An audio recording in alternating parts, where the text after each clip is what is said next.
Lleva tu negocio adelante con Expo Fomenta Pymes Banreservas. Aprovecha atractivas tasas desde 7.95%, descuentos en comercios, educación financiera y el sorteo de la cuota de tu préstamo por un año. Expo Fomenta Pymes hasta el 30 de abril. Más información en banreservas.com. Banreservas, el banco de los dominicanos. En Idopril, velamos porque los derechos de seguridad laboral de los trabajadores sean respetados a través de la Ley 397-19, beneficiando así a más de 2 millones de empleados en el sector público y privado. Idopril, salud y seguridad laboral, responsabilidad de todos. Para más información, accede a nuestro portal web www.idopril.gov.do.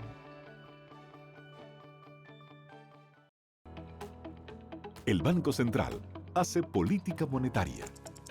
Para ello, utiliza la tasa de política monetaria, buscando incidir en las tasas de interés a que los bancos captan ahorros y prestan para el consumo de los hogares y la inversión de las empresas.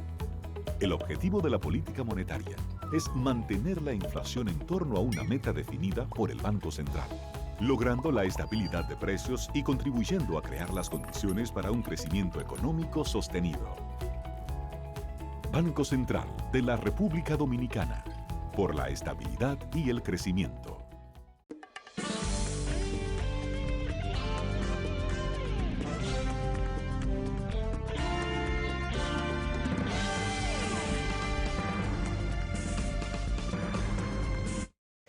Muy buenas tardes, amables televidentes. Bienvenido a su cita diaria crepuscular y nocturna en Teleimpacto, que es al final de la tarde y comenzando la noche. Ponga su caridad en buenas manos. Apoye el Patronato de Lucha contra el Cáncer de Villa González Incorporado. Una verdadera institución de servicio al prójimo más carenciado. El prójimo más desamparado. Apóyelo. 809-443-8010. También el Hogar Escuela Santo Domingo Sabio. Otra institución para apoyar jóvenes en alto riesgo. Avenida Independencia, casi esquina Avenida General Gregorio Luperón, aquí en Santo Domingo. Vaya en su auxilio también, que lo necesitan. Bien, hace unos días yo leí una noticia, unas declaraciones del director de la CIA de los Estados Unidos de Norteamérica, el señor William Burns. El señor William Burns se refirió a China en unos términos, yo diría, no diplomáticos, sino casi amenazantes. Porque Estados Unidos, uno no sabe ahora cuál es la política exterior de los Estados Unidos. Estados Unidos prácticamente andaba retirado de una serie de bloques importantes, el Grupo 7, el Grupo 8, la OTAN, AP, es decir, esa alianza o esa asociación de Asia-Pacífico y los estados, esos estados que están dentro de ese ámbito, el Grupo 20, de los 20 también. Es decir, Estados Unidos estuvo alejado de esos centros de poder importantes. Prácticamente de la OTAN estuvo y peleando con las Naciones Unidas, se fueron de la OMS. Bueno, todo el mundo conoce lo que estuvo pasando con los Estados Unidos. Pero Estados Unidos, en este nuevo orden que existe del siglo XXI, es un país importante que no puede, es un país líder, que no puede estar fuera de esos espacios de poder del mundo. Porque el nuevo orden, donde no está Estados Unidos o China, e incluso Rusia y los países europeos, y esos países asiáticos que ya tienen una importancia económica también y estratégica muy alta, y que están dentro de los países que Estados Unidos tiene que brindarle una suerte de escudo. Corea del Sur, Japón, esa misma parte de Filipinas, etcétera, etcétera. Esos países necesitan de ese escudo de Estados Unidos. Australia, Nueva Zelanda, Malasia, Singapur, y más por esa disputa del mar meridional o el mar del sur de la China. El señor William Burns dijo que Estados Unidos iba a mantener esa posición dominante y esa posición de advertencia a China continental, que tiene un liderazgo depredador en la parte meridional, en ese mar de la China que le llaman, que China ha estado abusando de crear islas artificiales, de amenazar a Filipinas y a esos países del sur, diciéndole que ellos son los dueños de ese territorio, de unas islas que andan ahí como sueltas, Vietnam incluido. Entonces, esas declaraciones de William Burns, como que yo la vi muy fuerte. ¿Qué pasa? Que Estados Unidos tiene un compromiso con Taiwán. Taiwán es una isla que tiene una posición estratégica muy importante para China continental. China la reclama como una provincia rebelde, pero no es tan fácil pensar que es una simple provincia rebelde, como Hong Kong, por ejemplo. Hong Kong era una posesión inglesa, pero ahí había un contrato de 99 años. Inglaterra, que es una potencia del mundo también, no podía, como se dice, negar ese contrato a China de Hong Kong, por Hong Kong, porque eran 99 años, y los 99 años se cumplieron. Entonces había que devolverlo, y tuvieron que devolverlo, claro, aún así bajo un esquema especial, porque fíjense cómo está Hong Kong, revelado también, y China sabe que eso no conviene porque no hay forma de atraer a Taiwán si usted reprime a Hong Kong sobre la base de que una China dos sistemas no funciona, o funciona como un atractivo para jalar a Taiwán, y cuando venga a Taiwán y absorbamos a todo el mundo, ya nosotros vamos a imponer el régimen dictatorial que querramos. Entonces los taiwaneses saben eso. Taiwán no es un punto cualquiera, no es una isla rebelde, no, es que Chiang Kai-shek, el que era presidente de la China continental, tuvo que salir huyendo para ese territorio en el año 1949, huyendo, y montó ese gobierno legal o legítimo que era el de China, porque lo que hubo fue una revolución por parte de Mao, que desplazó ese régimen. Ese señor se mudó allí a Taiwán y mudó parte de la diplomacia que había en China, y se fue más de 1 millón de chinos ricos, poderosos, se fueron con él, y él puso allí una ley, qué sé yo, la ley marcial prácticamente, casi 40 años duró Chiang Kai-shek o China, Taiwán. Ahora sacaron a Taiwán adelante, 36.000 kilómetros, y Taiwán tiene casi 500.000 de soldados. Es una potencia militar, aunque pequeña, y sabe todo el mundo que China se la tragaría en minutos, pero Estados Unidos entonces tiene que brindar ese escudo. Esas declaraciones del señor William Burns me luce que Estados Unidos va a hacer allí el papel, no del tigre de papel, como siempre pensaron los comunistas. O sea, Estados Unidos va a seguir influyendo en esa zona, porque China es su principal contrincante. China no es solamente ya un contrincante económico, sino militar, y Estados Unidos ya es consciente de eso. Ayer, y hoy lo repitieron, vi en el periódico El Día que Estados Unidos está llenando de misiles de alcance dirigidos a China continental. Unos cohetes cargados de la carga que le dé la gana a ellos. Es decir, eso es una advertencia a China, pero al mismo tiempo puede convertirse también en una situación, aunque China no está todavía preparada para ir a una guerra con los Estados Unidos, porque uno sabe el alcance que tiene una guerra, primero, en un país como China, señores, que ha sacado, se puede decir, a más de 600 millones de gente, yo creo que ha sacado de la pobreza a ese país. Es un esfuerzo colosal que ha hecho China, como ha hecho Corea. Esos países han trabajado y han mejorado. Yo he visto unos programas ahí de China continental tratando el problema de la pobreza, de la miseria, y cómo ellos han enfrentado ese problema, y el trabajo colosal que han hecho esos chinos para sacar millones de su gente de esa miseria y de esa pobreza de milenaria en China. Entonces China fue un país muy humillado de los siglos XVIII y XIX, fue humillado por las potencias europeas, principalmente Inglaterra, que los humilló, y China, y después Japón y todo esto, y entonces ya China tiene esas experiencias muy bien ganadas, aunque ellos no están preparados, yo pienso todavía, para ir a una guerra con Estados Unidos, pero esa a mí no me preocupan tanto, porque uno sabe que eso puede ser ni siquiera una amenaza ni una advertencia. Yo diría que es un reposicionamiento de los Estados Unidos en la zona, como una forma de decirle a China, miren, nosotros estamos aquí todavía, no nos hemos ido.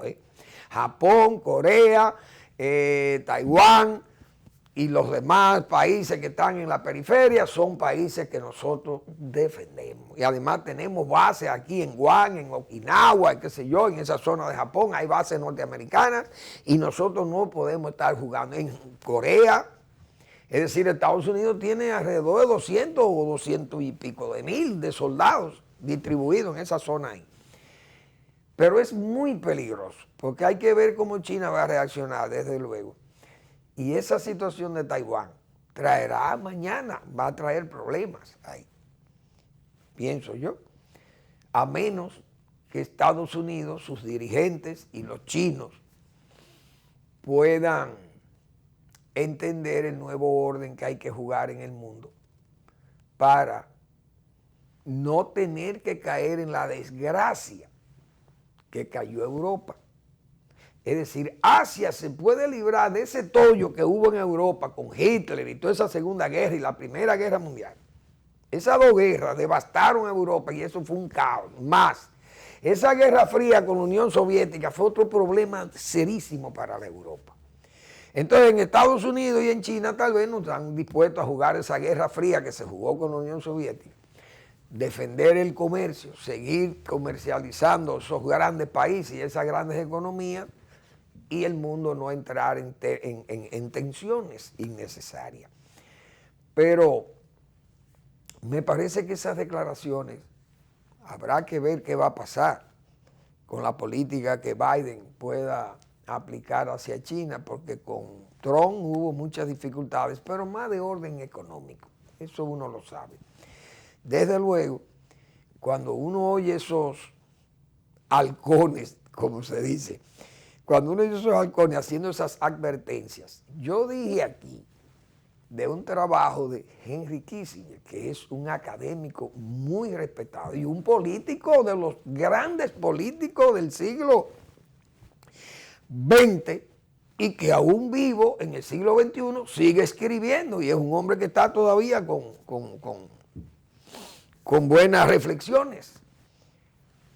Y ha señalado Henry Kissinger que un estudio de la Universidad de Harvard reveló que en la historia 15 naciones que se han disputado el poder, ese orden mundial, ese liderazgo mundial, entre 15 casos estudiados por la Universidad de Harvard, 10 de ellos terminaron en guerra.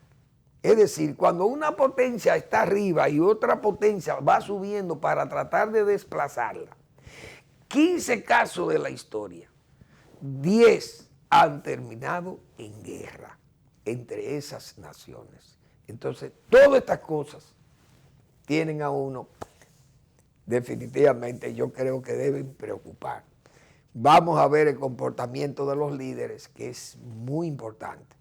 El de China es un hombre muy prudente y es un líder ya maduro, el mismo presidente norteamericano Biden es un hombre también que está maduro, es un político, por lo menos es un político 100%. Y eso ya experimentado también, y entonces tal vez las cosas vuelvan a un lugar más de menos tensiones. Vamos a la pausa y regresamos.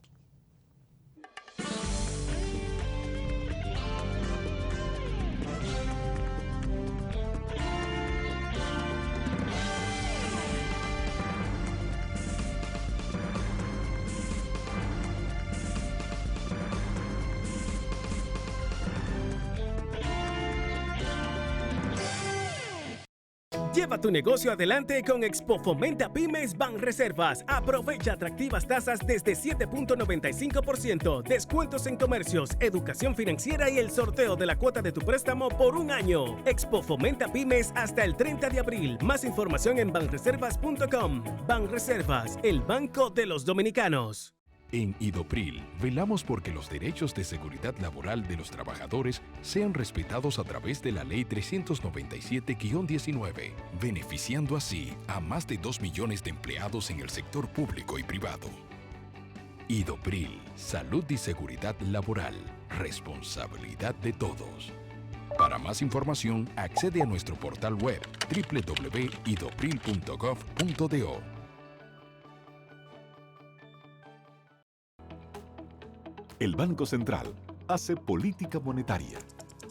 Para ello, utiliza la tasa de política monetaria, buscando incidir en las tasas de interés a que los bancos captan ahorros y prestan para el consumo de los hogares y la inversión de las empresas.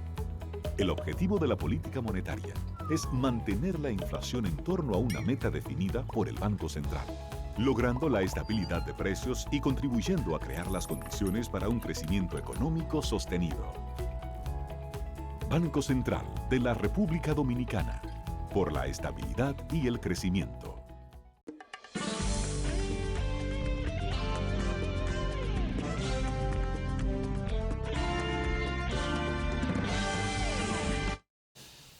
Bien, el senador Taveras, creo que es Antonio Taveras, senador de Santo Domingo Este, anunció ayer sobre una resolución del Senado en que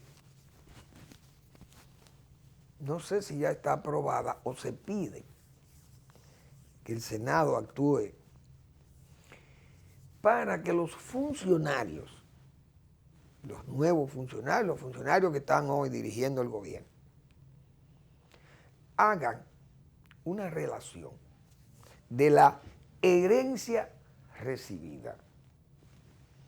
El Senado quiere escuchar esa mayoría senatorial del Partido Revolucionario Moderno y desde luego los demás, principalmente a la Fuerza del Pueblo, que es la segunda mayoría en senadores. Es decir, ¿qué está pidiendo Taveras? Lo que nosotros hemos estado diciendo aquí. ¿Cómo es posible que de toda esta impudicia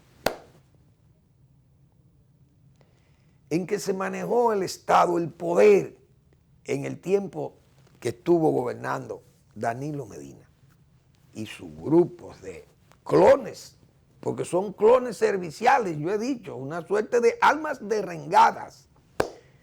Fíjense cómo los diputados se van disgustados por esa impudicia misma. Es decir, esa docilidad, esa falta de asertividad de gente que anda ahí dando tumbo y usted creía que eran gente que tenía algún pensamiento, no tienen nada, vacíos, son cabezas huecas, eunucos, actúan como con una docilidad y una sumisión ante el poder, y esos son empleados de Danilo Medina, el Partido Laboral Danilista, les dije yo. Entonces, esa misma preocupación que tiene el señor Taveras, Antonio Taveras, el senador Taveras, nosotros expresábamos, señores, ¿cómo es posible que todo eso que se ha dicho, toda aquella macro corrupción que se ha denunciado, cómo es posible que las instituciones están tranquilas, no ha pasado nada? Yo decía, por ejemplo, feudos personales No sabemos nada. ¿Qué sospecha el señor Taveras? Tal vez lo mismo que yo sospecho. Hay gente que es capaz de recibir dinero para decir que todo está bien. Pienso yo. Óiganme, feudos.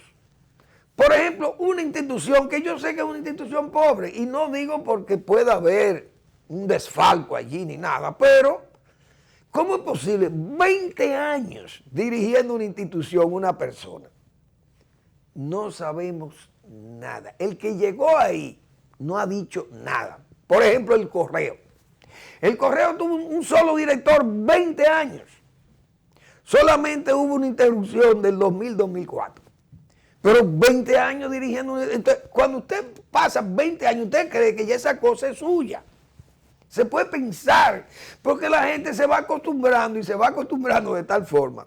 Fíjense, una señora que tiene 6 meses en un cargo, ella entiende que ese cargo es una herencia, la heredad del gobierno.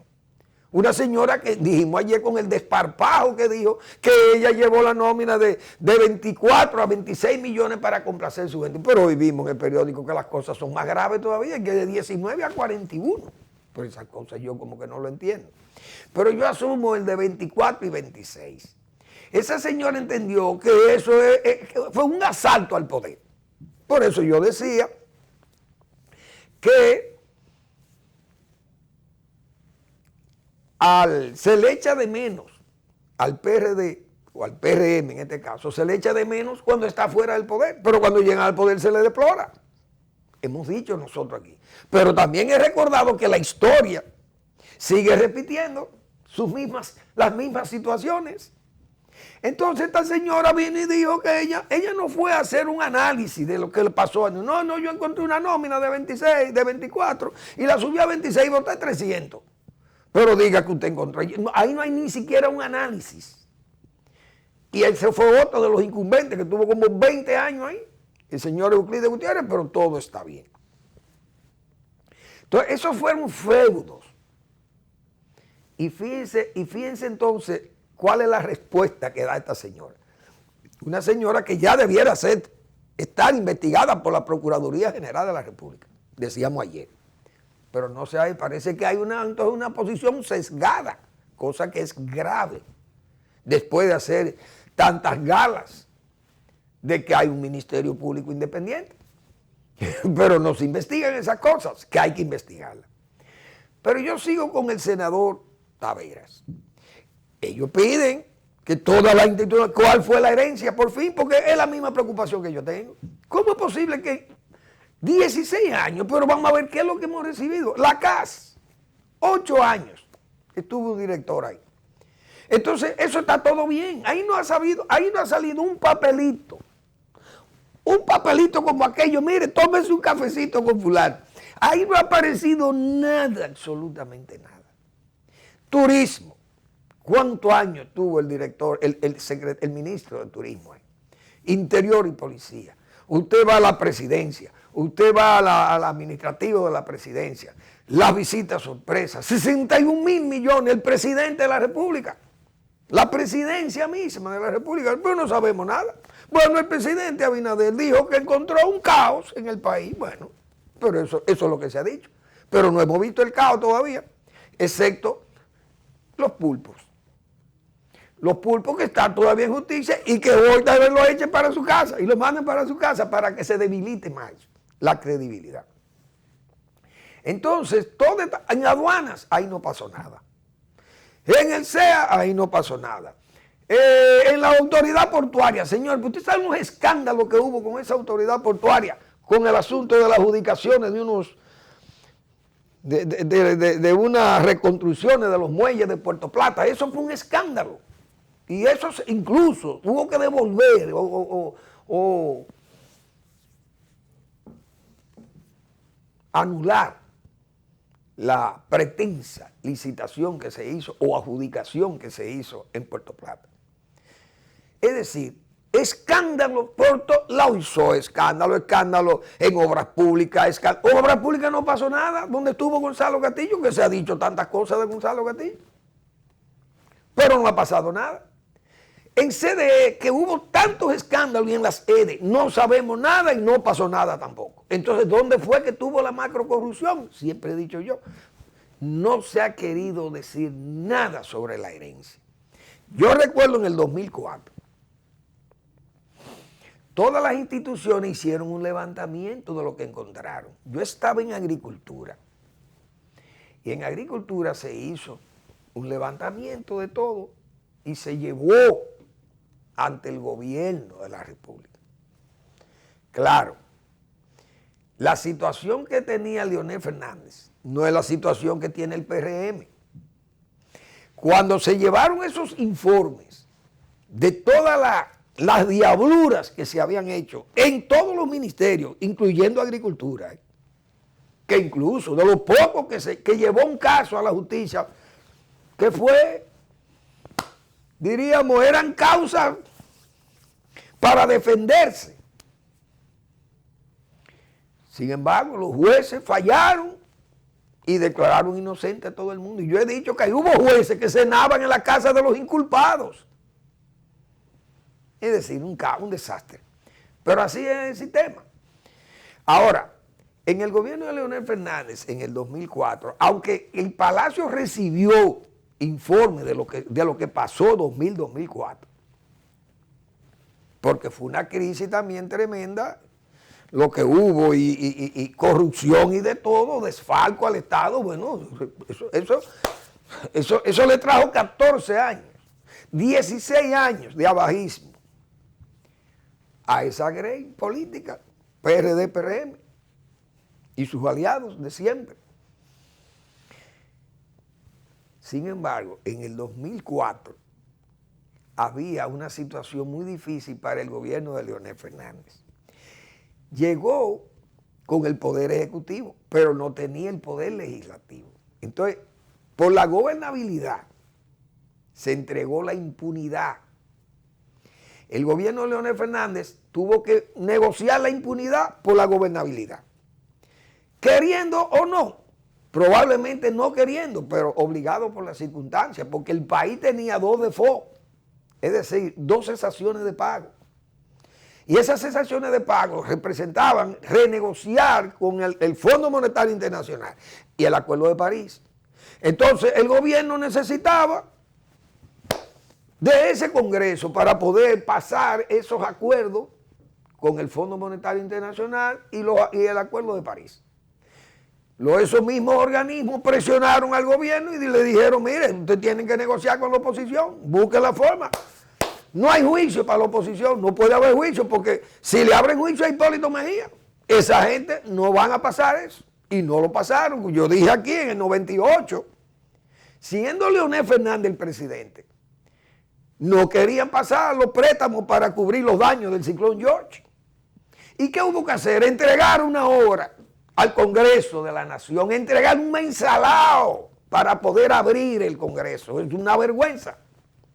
Entonces, esa situación del 98 se presentó en el 2004. Los mismos actores. ¿Qué pasó? Hubo que negociar la impunidad por la gobernabilidad. Pero el PRM no estaba obligado a eso porque tiene una mayoría congresual. Entró con una mayoría. Y yo me imagino que esa es la preocupación del senador Antonio Taveras. Vamos a oír, señores, tráiganme la herencia. ¿Qué fue lo que pasó? ¿Qué pasó en el poder? ¿Qué pasó en el gobierno?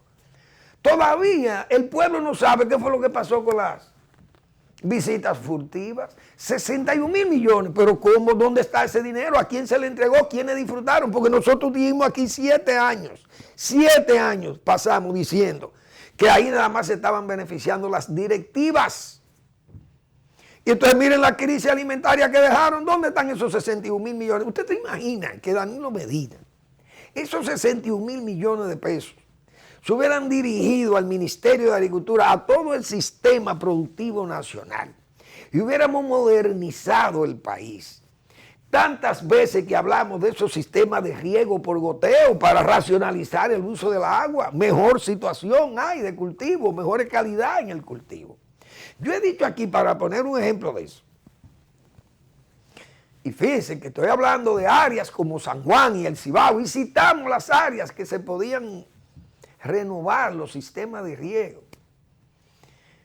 áreas con buena experiencia productiva. En Barahona, el riego a manta, es decir, por gravedad en la caña, produce 6 toneladas de caña por tarea. El riego de la caña por goteo, mangueritas que van a los troncos de las plantas, 9 toneladas la producción, 9 toneladas de caña por tarea. Fíjense la diferencia. Esos 61.000 millones de pesos se hubieran invertido en mejorar los sistemas de regadío del país, racionalizar el agua, para buscar mayor productividad, nivelar suelos que se mojaran todavía por gravedad, para eficientizar más el riego. Pero no, eso se fue a pique todo. Ahora hay 500 kilómetros de camino, 5.000 kilómetros de caminos vecinales en peor estado. ¿Dónde está ese dinero de la visita sorpresa? Botado. ¿Quiénes lo usaron? Las directivas de todas esas asociaciones falsas que se montaron a sabiendo el presidente de la República, sabía todo eso porque se lo advertimos todo el mundo. Pero nadie hacía caso de eso porque lo que se estaba era montando una democracia corrompida, como hemos dicho otra vez. Entonces hay que saludar ese esfuerzo del senador para que sepamos qué fue lo que pasó, porque yo, Manuel Fermín, yo llego a pensar que muchos de los incumbentes de este gobierno probablemente han recibido pagos para callar, pienso yo, porque, ojo, el gobierno no quiere involucrarse en un proceso de clareamiento de esas cuentas, de lo que verdaderamente pasó en esos 8 años de Danilo Medina gobernando el país, pienso yo. Pero vamos a ver si prospera esa petición del senador Antonio Taveras, repito, que de lo poco que renunció al barrilito, y al barrilito precisamente, no ha sido hipócrita, ha sido muy firme. Y vamos a esperar, repito, si se da este caso de que cada funcionario tenga entonces que ir a las barras del Senado, no como acusado, pero tenga que ir al Senado y decir qué fue lo que encontró. Porque también, después de todo, ni siquiera los PLDistas se atreven a defenderse ellos mismos. O sea, se le ha acusado de que hicieron cosas mal hechas y se han quedado callados. Ni siquiera se atreve a decir, no, nosotros lo hicimos bien. Yo no he visto todavía uno de esos ex incumbentes que haya defendido su gestión, porque parece que saben lo que dejaron. Pero hay un silencio, una losa pesadísima, que no hay forma de que esa losa pesada se pueda remover. Vamos a la breve pausa y seguimos.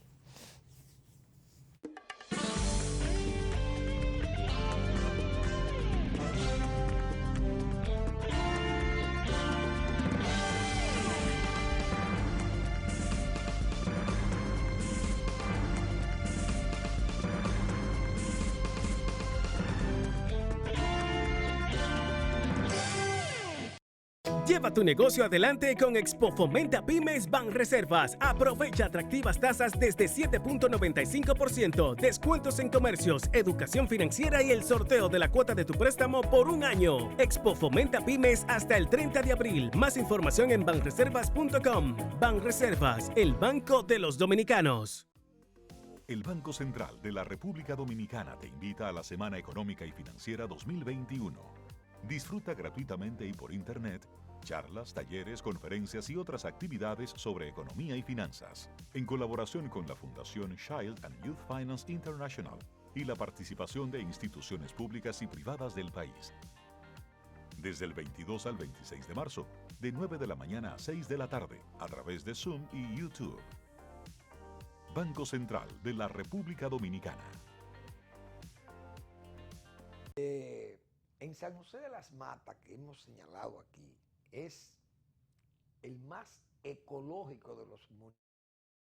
Está en venta esa parcela de 112 tareas. Esa es una vista, nada más, diríamos, parcial. Pero fíjense en los detalles. Mire ese bosque precioso de conífera allá. Usted se interna ahí y usted va a disfrutar de los secretos de ese bosque. Ahí tiene una vista aérea de la parcela y tiene todas las facilidades viales, tiene hasta permiso de producir en invernadero, 40 tareas ya, como hemos dicho, sembrada de café de aroma, café de altura. Fíjense la calidad de ese suelo, miren la uniformidad de ese cultivo de ajíes en un momento dado, con un buen sistema de irrigación por goteo. Bueno, ahí tiene otra vista de la parcela, es decir, es una verdadera joya viva de la naturaleza. Contacta a doña Magalis Bello en el 809-350-6355 para más detalles. En Idopril, velamos porque los derechos de seguridad laboral de los trabajadores sean respetados a través de la Ley 397-19, beneficiando así a más de 2 millones de empleados en el sector público y privado. Idopril, salud y seguridad laboral, responsabilidad de todos. Para más información, accede a nuestro portal web www.idopril.gov.do.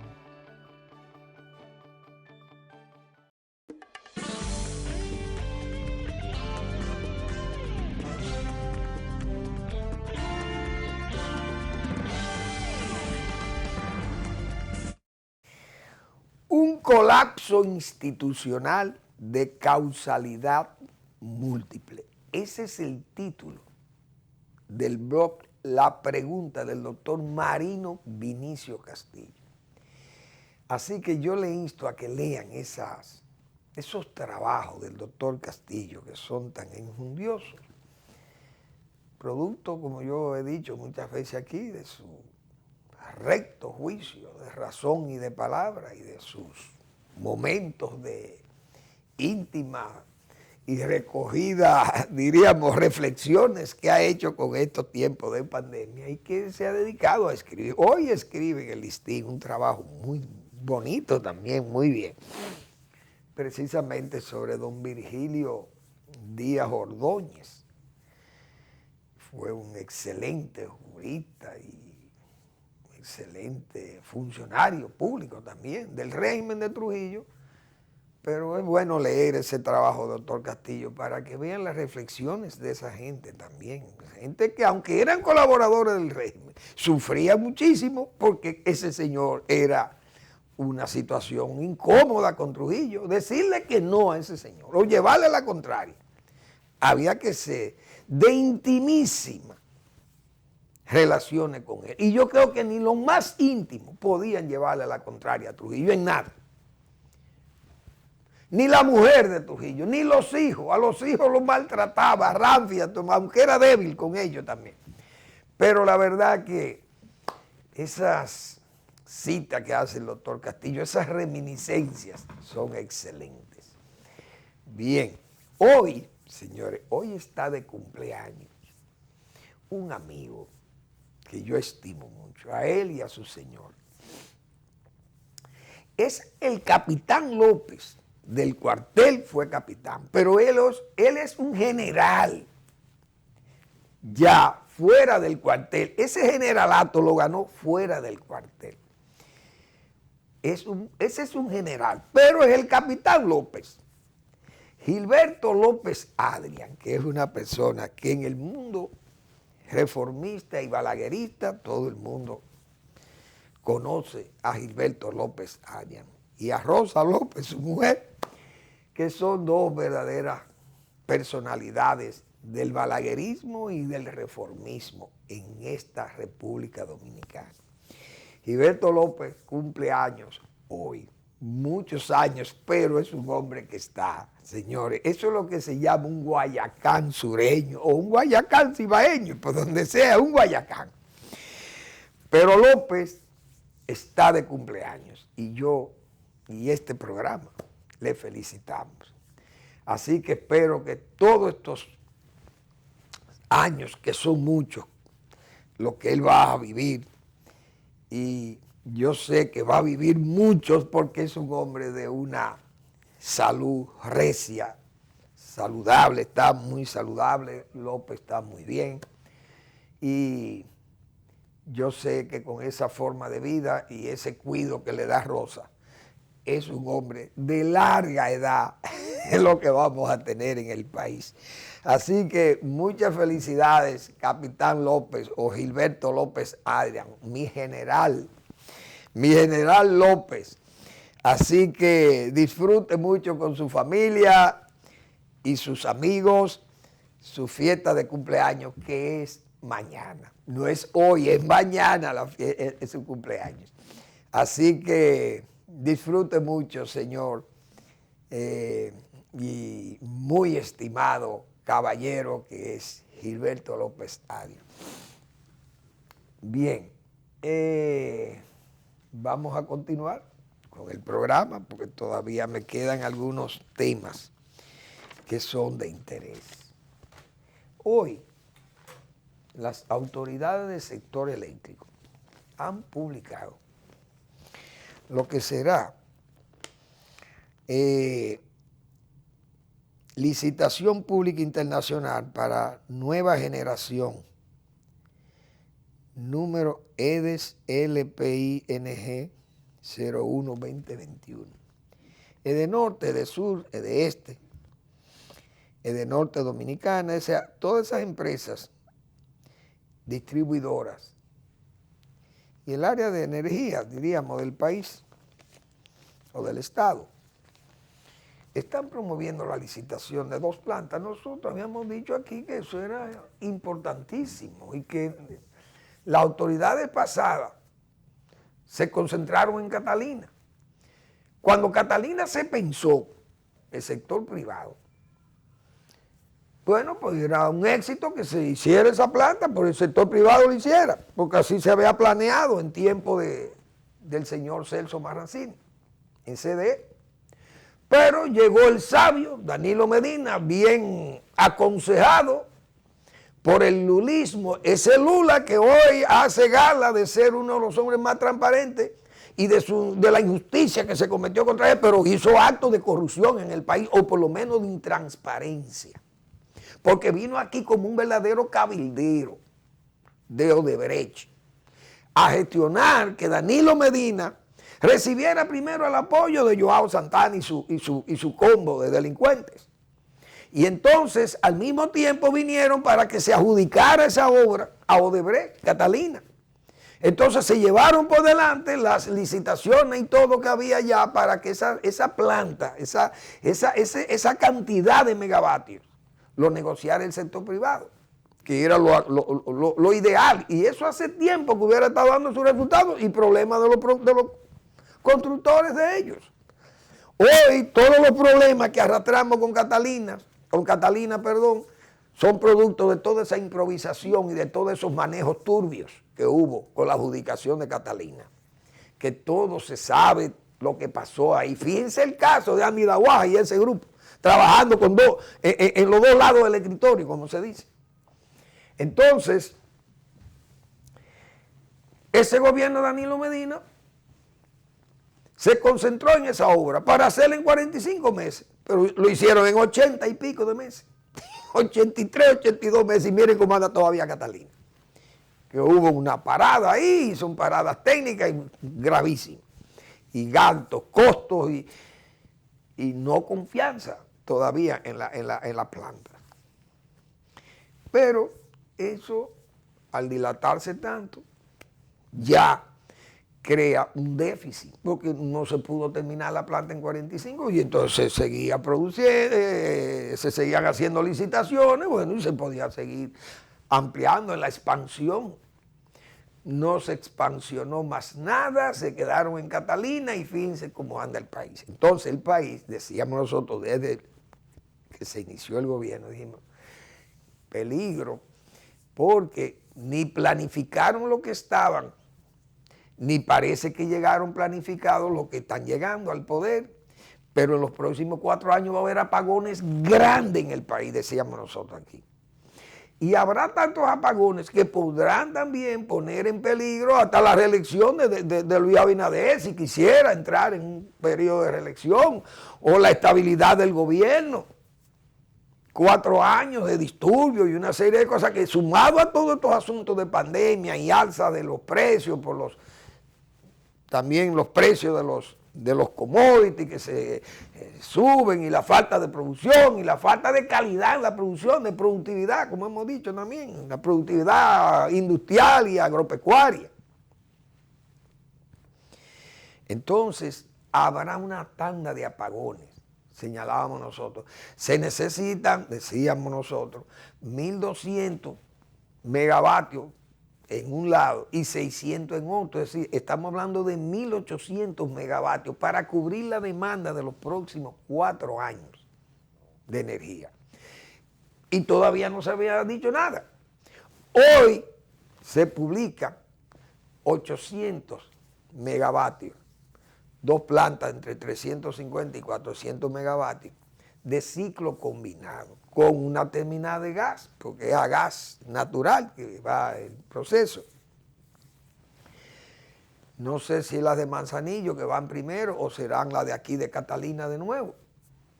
Pero si necesitan muelle, tienen muelle aquí también, pero eso es carbón también, pero es muelle.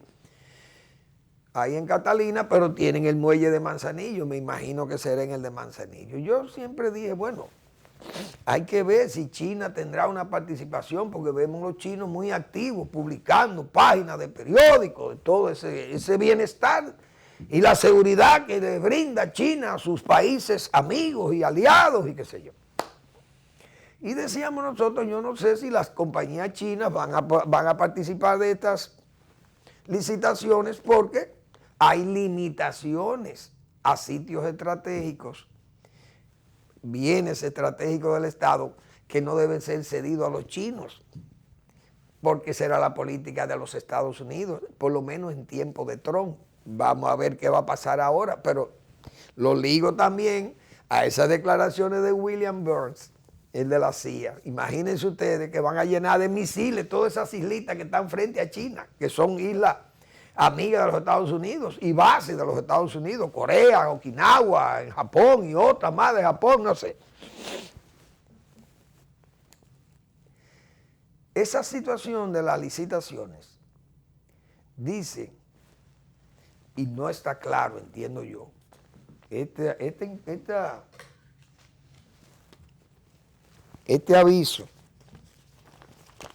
aviso de la distribuidora, me parece que hay un punto aquí que tendrán que aclarar. Este es el aviso de licitación publicado hoy, este es del periódico Hoy. Ahí está coordinada por el Ministerio de Energía. Esta es la licitación. Entonces yo subrayé aquí que dice que la licitación tendrá un plazo para su inicio de 36 meses, contado a partir de la fecha de suscripción de dicho contrato, y cuya vigencia será de 180 meses. Entonces yo digo lo siguiente, la vigencia está bien, eso tendrá años, no sé. Ahora, que el inicio será en 36 meses, es decir, 3 años. Entonces, ¿cuándo que se va a iniciar esto? Yo creo que deben aclarar si son los 36 meses para construir las plantas, una de 400, y otra más de 400. Si son los 36 meses para construir la planta, o los 36 meses son para iniciar la planta a la firma del contrato o la licitación, porque, señores, eso quiere decir que en el 2024 vamos a tener, entonces ahí es que se va a iniciar esto. Yo creo que eso tiene que aclararlo. El Ministerio de Energía tiene que aclarar eso, o por lo menos aclararlo para que lo entendamos los profanos. Porque tal vez los eléctricos, los que van a participar en la licitación, saben que eso no es así y que será para la construcción. Yo sé, porque me han dicho ingenieros que conocen de ese sistema eléctrico, que las plantas de ciclo combinado son más corto el tiempo de construcción de ellas, porque tienen menos exigencias que plantas, por ejemplo, como esa planta de carbón de Catalina. Esa planta fue planeada para 45 meses, dijimos, y se terminó en 83 o 82 meses. Entonces imagínense si esto es 36 es para iniciar a partir de cuando se firme el contrato después de la licitación.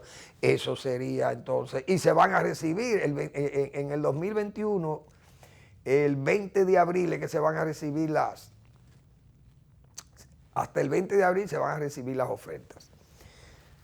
Ojalá aclaren eso, pero estamos viendo que la autoridad de la obra está promoviendo la planificación, o no la planificación, no, sino ya las previsiones necesarias para cubrir la demanda de energía en los próximos 3 años, hasta el 2024.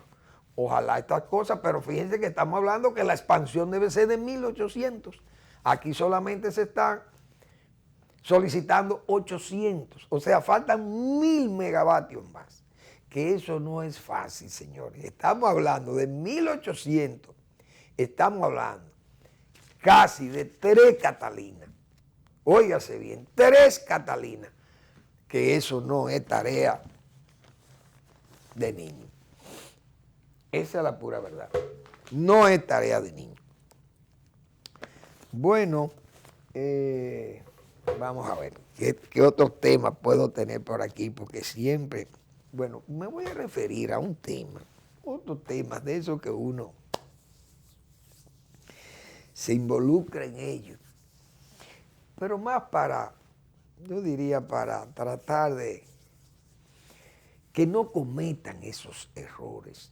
Por lo mismo que decíamos, y siempre voy a tener que recordar esas cosas, la historia se repite las mismas situaciones.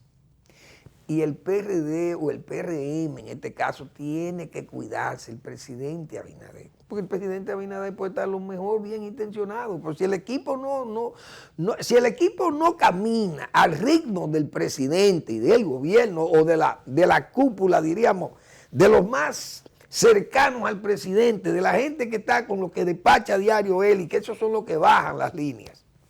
Si abajo no hay una buena receptividad y asertividad, que estoy usando mucho esa palabra por eso,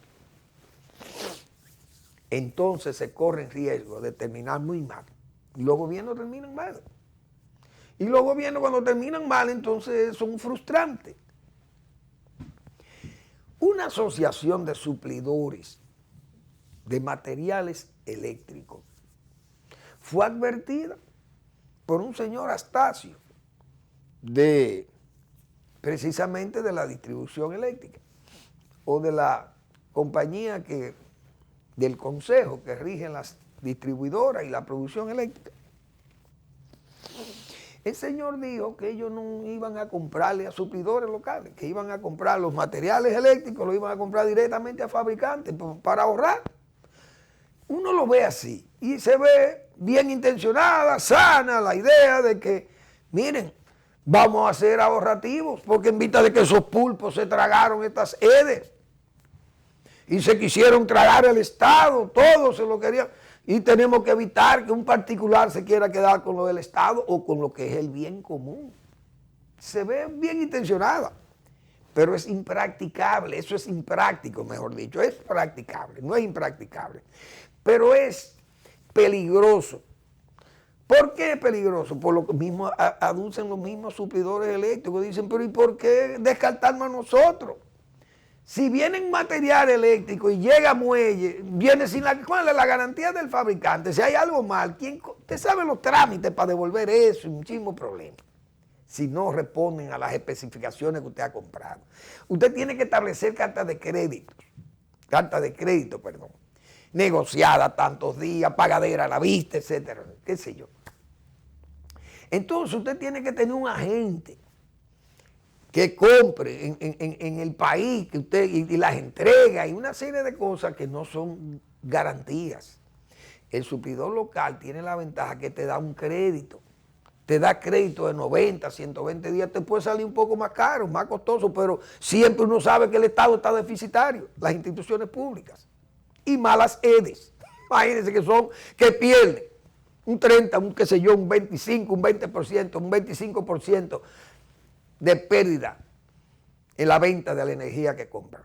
Entonces, ¿por qué yo hago esta advertencia? Porque eso mismo hizo el CEA en tiempo de Salvador Jorge Blanco, en paz descanse. El señor Santaella, que está vivito y coleando ahí, escribiendo toda la semana en el periódico y sugiriendo políticas.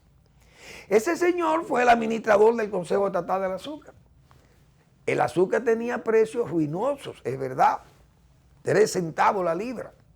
Entonces, ¿qué hizo él? Que agotó todo el inventario que tenía el CEA, que daba para hacer 1 o 2 zafras, fue agotado. Y sacaron a todos los suplidores locales, porque quería comprar barato, sacaron a los suplidores locales, y entonces comenzaron a establecer cartas de crédito con una institución quebrada y un gobierno a la quiebra también. Terminó prácticamente quebrando el CEA. Pero sacó los suplidores locales, que son los que le dan crédito al CEA. Le daban crédito al CEA. Yo recuerdo cuando el ingeniero Viña Cáceres, que en paz descanse fue director del CEA, tuvo que hacer una zafra sobre la base de su personalidad, tomando préstamos.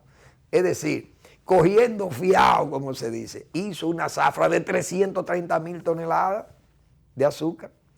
¿Por qué? Porque en tiempo de Salvador de Blanco fueron echados los suplidores locales, que son los que le fían la goma, le fiaban el combustible, qué sé yo, muchísimas cosas que necesitaba el CEA.